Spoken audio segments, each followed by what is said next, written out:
Saya takut sekali, Mas Rahmat. Saya selalu makanya disiplin banget nih urusan kayak gini-gini. Nggak apa-apa. Mau kok pasti Jadi kita ketika udah jalan udah beres ini. Saya sih udah vaksin 2 kali ya. Saya udah vaksin 2 kali. oh Tapi Mas gitu. Rahmat ini semua kena. Ajudan saya 3 kena semua. Supir saya Mhm. 2 kena semua. Sekretaris saya di Mhm. kantor kena juga, Mas. Jadi saya ini benar-benar dikelilingi sama yang kena. Jadi kadang-kadang Iya, saya ini kemarin berapa? 10 hari kita ya. 10 hari iya, nggak kerja di kantor, Mas, work from home karena untuk memutuskan ininya ya, memutuskan penularannya di kantor terutama. iya. Memang, Oke, memang saya persilakan perlu. yang lain, Mas Rahmat, silakan. Pak Menteri, izin saya bertanya sedikit tentang kondisi perekonomian kita. Tadinya kan pada pemerintahan Pak Jokowi mencanangkan pertumbuhan kita ya rata-rata di atas 5 lah ya, 5,5 gitu ya. Namun apa yang terjadi, kita tahu bahwa akibat situasi ini kan pertumbuhan kita minus menjadi dikoreksi menjadi 1,7% yang dikoreksi oleh Ibu Sri Mulyani. Pada bagian lain kita tahu bahwa relasi perdagangan Indonesia dengan luar negeri sangat terkait erat, katakan dengan China. Menurut data perbankan Bank Indonesia yang saya ikuti 3 tahun lalu, ketika pertumbuhan ekonomi China naik 1%, maka kita tumbuh 1/4%. Sebaliknya kalau China turun 1%, maka kita turun 0,25% atau 1/4%. Nah, COVID ini kan yang merambat di 219 negara dan Indonesia sekarang merangsek ke posisi nomor 19 dengan 33 angka kematian dan 1,2 juta terpapar positif. Kita nggak tahu sampai kapan situasi ini. Namun China yang sempat anjlok perekonomiannya pertengahan Desember di Q keempat naik menjadi 6,75% pertumbuhan ekonomi China.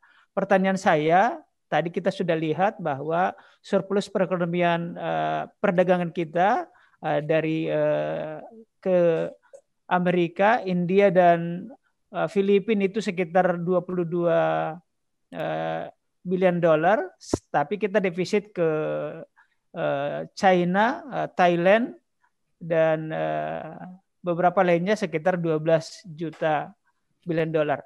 Seberapa signifikan sekarang naik turunnya perekonomian China dan luar terhadap Indonesia dalam situasi pandemi ini, Pak Menteri? Jadi gini, Mas Bang Domu ya, mungkin 3 tahun yang lalu itu simbiotiknya antara kita dengan Cina itu mungkin akurat. Karena kita ini menjual migas dan bahan mentah seperti batu bara dan gas ke Cina. Ya, jadi kalau Cinanya ekonominya tumbuhnya 5%, mungkin efeknya kepada kita 1/4% seperti Anda katakan tadi. Tetapi kita ini sekarang berevolusi untuk menjual barang industri dan industri berteknologi tinggi. Jadi contohnya misalnya gitu ya, coba lihatin deh, itu yang jual besi gitu kan ya. Kita ini menjual besi ke Cina itu besar sekali. Ekspor kita ke Cina itu ada barangnya nggak ya? Ekspor kita ke Cina itu 7 miliar dolar besinya. Pada saat yang bersamaan kita juga impor sekitar 7 miliar dolar dari Cina, gitu ya, Bang Domo ya. Jadi ini untuk menunjukkan bahwa ekonomi kita ini sekarang sudah sejajar karena kita udah berevolusi kepada barang industri dan industri berteknologi tinggi. Balik lagi. Jadi poin saya, dengan kita berevolusi lebih kepada industri di masa yang akan datang, nanti ketergantungan kita dengan ekonomi Cina itu juga akan lebih independen, karena sekarang itu meskipun kita tinggi gitu kan ya, karena kita banyak memberi barang industri dari sana, yang kita jual itu masih barang mentah. Balik lagi ke gambarnya. Nah, jadi itu Bang Domo yang saya ingin utarakan, bahwa dengan tingginya investasi, apalagi kalau kita lihat gitu ya, kalau kita melihat 2 fungsi itu tadi itu adalah satu besi dan baja, kemudian otomotif dan spare parts itu semua asal muasalnya adalah investasi. Jadi kalau mobil itu adalah investasi Jepang, dan situ saya saksi sejarahnya karena saya waktu itu duta besar. Waktu saya datang di Jepang tahun 2010 itu investasi Jepang ke Indonesia itu 715 juta dolar. Waktu saya pulang dari Jepang, investasinya itu naik 700%, 4,7 miliar dolar, gitu kan ya.